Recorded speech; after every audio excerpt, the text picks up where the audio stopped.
Fala pessoal, bora lá começar o Cris Responde. Primeira pergunta, Juba, o Hamilton é maior que o Senna? Essa daí é difícil. E eu não estou em cima do muro, eu não estou sendo político, mas são duas épocas completamente distintas. Então é até um pouco injusto tentar fazer essa comparação, do mesmo jeito que o Senna era melhor que o Fangio era melhor que o Senna? Não sei. Mas o que eu posso te dizer é o seguinte, se for analisado do ponto de vista de fatos, números, Hamilton conquistou mais que Ayrton. Agora, se colocassem os dois lado a lado, na mesma época, quem seria melhor? Uma coisa eu te garanto, eles iam bater muita roda. Não sei quem seria melhor, são dois grandes pilotos, dois grandes campeões. Fala, Carlos! Segue a sua perguntinha. Fora Mônaco, qual é a pista mais difícil de ultrapassar e por quê? Das pistas atuais, as pistas que eu estou mais próximos, eu acho que... Mais próximo, desculpa. Eu acho que fora Mônaco e também todas as outras pistas de rua, né? Pista de rua não é a coisa mais difícil de você conseguir manusear quando se diz respeito ao quesito ultrapassar outro carro. Detroit é bem difícil também de você conseguir ultrapassar, principalmente aquela que a gente participava, a Indy participava, depois os carros de esportes protótipo, que era Detroit em Belle Isle. Agora, dos circuitos permanentes, hoje em dia, um circuito que eu acho bem invocadinho de você conseguir ultrapassar é Mosport. Por que Mosport? Porque Mosport é uma pista que foi construída na década de 60, 70, então para padrões atuais ela é estreita, ela é muito rápida, então o que acaba acontecendo? Quando um carro segue o outro, acaba aquilo que eles falam de aerowash. Aerowash é quando você chega muito próximo do carro da frente, você perde um pouco de estabilidade do seu carro, então você acaba nunca estando bem próximo do carro da frente para conseguir dar o bote. Sempre tem um carro de distância, um carro e meio de distância, que acaba dificultando as ultrapassagens. Então, é claro que a natureza dos circuitos de rua são todos bem difíceis de você conseguir ultrapassar, porém, dos circuitos permanentes, eu diria que Mosport é um dos mais complicadinhos. Opa, tem uma pergunta interessante e uma pergunta de muito tempo atrás. Vinícius, segue aí. Fala, Christian. Aqui é o Vinícius, filho da Dona Albana. Ô, Dona Albana, um beijão. Eu lembro da senhora muito bem. Quanta bronca eu não tomei da senhora lá na escola, né? Sou professora de Social Studies no PACA, ou seja, Estudos Sociais no colégio que eu estudava. Muito legal o podcast e o quadro Christian Responde. Parabéns para toda a equipe e pelo trabalho. Então, parabéns para todo mundo, todos vocês. Aqui vai minha pergunta. Como era você conciliar a carreira e os estudos na época do colégio e do kart? Qual seria a sua recomendação para os pais lidarem com essa questão? Grande abraço e a Dona Albana, a tua mãe tá mandando um beijo. Um beijo de volta para Dona Albana. Obrigado, Vinícius. Um grande abraço para você. Essa daí foi difícil, porque eu lembro que, para mim, principalmente os últimos 2 anos que eu fiz escola, o último ano que eu fiz escola, eu já tive que faltar bastante. Foi meu primeiro ano de Fórmula Ford aqui no Brasil. Então eu diria que na época eu já não estava mais no PACA, eu já tinha ido pro Chapel. Eu praticamente a minha vida inteira eu só fiz 2 colégios, e quando eu fui pro Chapel, o pessoal meio que fechou os olhos para as minhas faltas, porque eu tinha que treinar bastante, tinha os finais de semana de competição, que é claro que eu tinha que estar na pista a partir de quinta-feira, desde que eu entregasse todos os trabalhos e fizesse todas as provas e, é claro, tirasse a nota mínima para eu poder passar de ano. Então, ou, no caso, para eu poder me formar.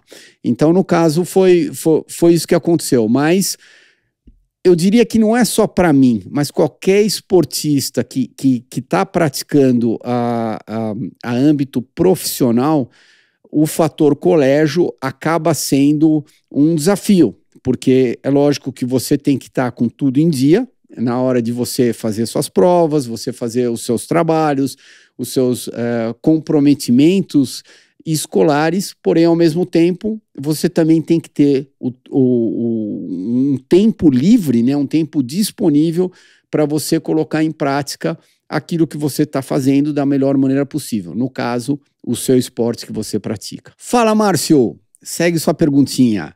Christian, quem pegava mais no seu pé na hora de orientar a sua condução? Seu pai ou seu tio? Márcio, eu diria que é naturalmente, né, muito mais o meu pai do que meu tio, até mesmo pelo fato que a minha proximidade com o meu pai, por até motivos geográficos, sempre foi muito maior do que com o meu tio. Então, o meu pai, eu diria que ficou, eu diria que ele ficou 95% em cima do caso, né? Então, quando eu acertava, ele me dava um tapinha nas costas, parabéns, e quando eu errava, ele tentava me corrigir, tentava me ensinar como que a condução deveria ter sido feita. Agora, eu lembro de um lance, quando eu fui participar das minhas 500 milhas de Indianápolis em 1995, eu tive jantares e jantares durante o mês de maio, antes da corrida, com o Emerson que já tinha tido muita experiência naquela prova, inclusive já tinha tido muito sucesso, já tinha vencido aquela prova algumas vezes. Ele me ajudou bastante, ele me ensinou várias manhas e ele me deu uma visão daquilo que iria acontecer na corrida. Eu nunca tinha participado das 500 milhas de Indianápolis, era a minha primeira experiência lá, e é claro que tudo isso que ele pôde me ensinar durante esses jantares acabou dando certo, e eu acabei conseguindo capitalizar isso da melhor maneira possível, tanto que na minha estreia em Indianápolis eu terminei em segundo, quase ganhei a corrida. Fala, Caio! Christian, quando você correu na Índia, havia uma legião de brasileiros como Gil, Elinho, Tony, Pulpo Moreno, Cristiano, Gujalmin. Todos esses se relacionavam bem ou tinha algum deles que era um pouquinho mais próximo do outro? Caio, sinceramente falando, não sendo político, não ficando em cima do muro, todo mundo meio que se dava bem, mas é claro que tinham alguns que de repente eram um pouco mais próximos um do outro. Mas eu não... Sinceramente, não tinha nenhuma adversidade, não tinha nenhuma... não tinha nenhum problema grave entre a gente. Inclusive a gente chegou a fazer várias matérias, todo mundo junto, não só para a imprensa brasileira, para a TV brasileira, mas também para os americanos. Afinal de contas, eram muitos brasileiros correndo todos juntos na mesma categoria. Fala, Magno! Christian, na Indy 500 em 89, Emerson versus All Jr., Emerson forçou muito ou foi acidente de corrida? E como seria visto pelos comissários com as regras de hoje? Magno, para mim essa daí é bem simples. E eu acho que, tomando como princípio a metodologia de análise de incidentes de competições que os americanos usam, é meio que let it rip, deixa eles correrem. E é claro que com certas limitações, no final das contas, os americanos, que são número 1 em poder produzir shows, eles querem ver carro andando lado a lado na última volta. Eu, particularmente, acho que foi um incidente de corrida. Eu não estou sendo favorável ao meu tio, que acabou ganhando as 500 milhas de Indianápolis, mas... os dois estavam com vontade de vencer, e a vontade de vencer era enorme, faltava 2, 3 voltas para terminar a corrida, e os dois ocuparam um espaço da pista que infelizmente só cabia um carro. Então, é claro que ou o Emerson ia sobrar, ou o Júnior iria sobrar. Mas por que eu vou reforçar tudo isso que eu estou falando? Na volta seguinte, é claro que acabou acontecendo aquele incidente, A bandeira amarela apareceu imediatamente. Na volta seguinte, quando o Emerson passou devagarzinho, debaixo de bandeira amarela, pelo local do incidente, quem que estava do lado da pista? O Wall Jr. aplaudindo para o Emerson, porém não aplaudindo de uma maneira sarcástica, e sim aplaudindo porque os dois estavam numa disputa extremamente feroz e o Emerson acabou se dando melhor que o Wall Jr. Então eu vejo aquela situação, sinceramente, como um incidente de corrida total, mesmo se eu estivesse analisando o incidente naquela época e analisando o incidente hoje em dia. Fala, Márcio!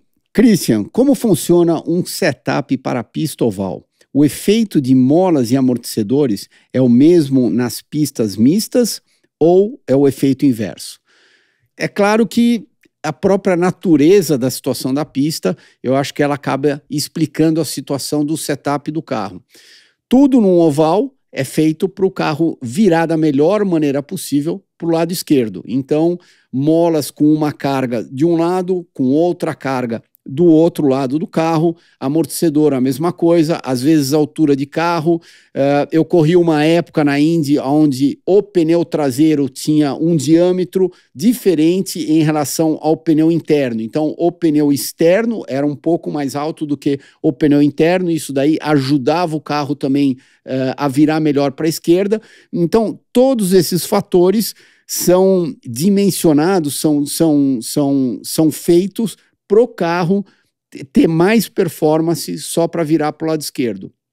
Quando você vai no circuito misto, é claro que você tem que lembrar que você tem curva para a esquerda e para a direita. Lembrando que em alguns circuitos mistos, onde 80% das curvas são para a esquerda ou para a direita e o restante das curvas são para o lado inverso, às vezes a gente acaba usando um setup de oval bem de mansinho, porque aquilo que você vai perder em 2, 3 curvas, você vai se beneficiar em outras 7 ou outro. Então, um setup bem light de oval acaba sendo implementado no circuito misto quando 70% a 80% das curvas são para o mesmo lado. Fala, New, beleza? Segue aí a perguntinha. Christian, entre Gil de Ferran, Alessandro Zanardi e Greg Moore, qual foi o melhor piloto, na sua opinião? 3 grandes nomes, 3 grandes talentos. Se eu fosse dono de equipe e voltasse 25, 30 anos atrás, eu iria de Alessandro Zanardi. Gineto.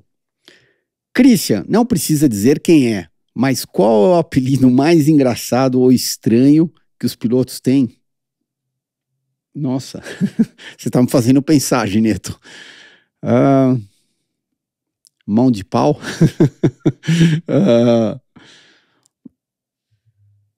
Não é do ramo? Fraquinho? Por outro lado também, esse daí sabe das coisas. Muito respeito. Manda ver. Bom, e o natural, que todo mundo sabe, esse daí acelera. Mas eu acho que as terminologias que a gente usa entre a gente é mais ou menos essa. Eu diria a mais usada é... eu tenho muito respeito por ele, em português, e a tradução em inglês é I rate that guy. Então, é que você também, enfim, admira e você, de uma certa maneira, até rate. Você está dando uma nota para ele, e daí quando você fala rate é que você considera ele muito. Então, eu acho que essas são as terminologias que a gente mais usa. De repente a gente até acaba inventando uma engraçada aqui ou ali, mas inventa, e daí do mesmo jeito que inventa, a gente desinventa 5, 10 minutos depois. É só naquele momento para a gente poder dar um pouco de risada. Fala, Johnny! Christian, quais são os maiores desafios na sua transição de piloto para comentarista? Para mim, o meu maior desafio é que muitas vezes eu penso em inglês. E eu quero me explicar, eu quero transmitir aquilo que eu estou analisando, aquilo que eu estou pensando em inglês para português. E nem tudo que você traduz ao pé da letra faz sentido numa língua ou faz sentido na outra língua. Então, às vezes, eu até perco algumas terminologias em português, porque eu estou pensando em inglês e estou traduzindo para português. Eu tenho certeza que se eu fizesse o meu trabalho em inglês, eu acho que eu conseguiria produzir um pouquinho melhor do que ele sendo em português. Mas eu estou me esforçando, eu acho que eu estou melhorando, eu estou aprendendo muito com outras pessoas que me ensinaram, que eu já tive a oportunidade de poder trabalhar ao lado deles, como Theo José, Cláudio Karsug, Felipe Mota, e é claro, hoje em dia, o meu grande professor é o Tiago Alves. Fala pessoal, esse foi mais um episódio do Cris Responde. Então, o que você tem que fazer? Deixe o like, compartilhem, mande suas perguntas e toda terça-feira às 9 da noite pelas pistas.